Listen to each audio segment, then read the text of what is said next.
ജനങ്ങളെ അഭിസംബോധന ചെയ്യുമ്പോൾ ഖമേനിയുടെ കൈവശം റഷ്യൻ നിർമ്മിത ഡ്രാഗനോവ് റൈഫിൾ ഉണ്ടായിരുന്നുവെന്നാണ് ദൃശ്യങ്ങളിൽ നിന്ന് വ്യക്തമാകുന്നത്.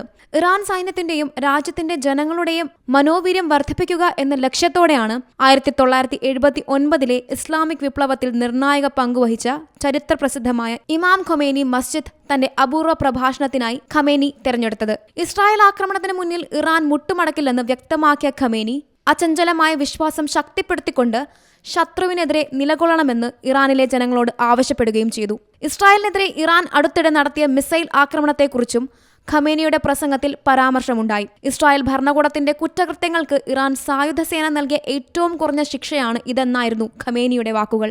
ഇറാൻ സായുധ സേനയുടെ പ്രവർത്തനം പൂർണ്ണമായും നിയമപരവും നിയമാനുസൃതവുമായിരുന്നു.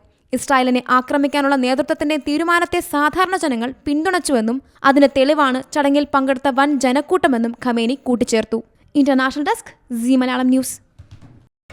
പുതിയ വാർത്തകളും വിശേഷങ്ങളും ഇനി വിരൽ തുമ്പിൽ. എല്ലാ ഡിജിറ്റൽ പ്ലാറ്റ്ഫോമുകളിലും ഇപ്പോൾ സീ മലയാളം ന്യൂസ് ലഭ്യം.